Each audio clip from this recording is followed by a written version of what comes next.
যদি থাকে ঠান্ডা ঠান্ডা পানি আর সকালের একদম আলুর ভাজি আর তেলে ভাজা আলুর ভাজি আর এই যে নরম নরম ফুলকা ফুলকা রুটি, তাহলে কেমন হয় বলেন তো। তো আজকে হচ্ছে সকালের নাস্তা কইরা দেখাবো, এটাই ভিডিওতে থাকছে আর কি।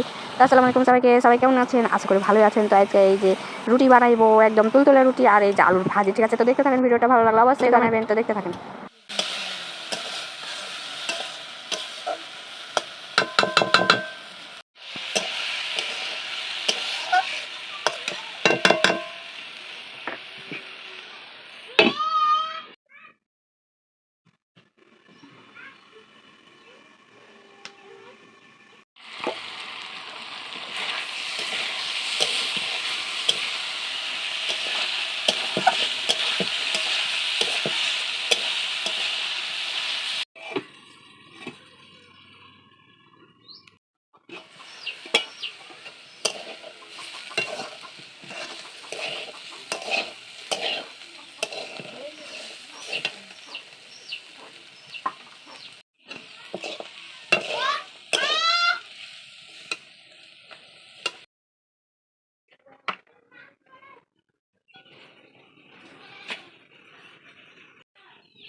তো ভিডিওটা এই পর্যন্ত এখানেই শেষ করা যাইতেছে। আমার রুটি খাওয়া শেষ। তো আল্লাহ হাফেজ সবাইকে, ভালো থাকবেন, সুস্থ থাকবেন। আমাকে একটা ফলো দিয়ে লাইক কমেন্ট করবেন, ঠিক আছে? তো আল্লাহ হাফেজ সবাইকে।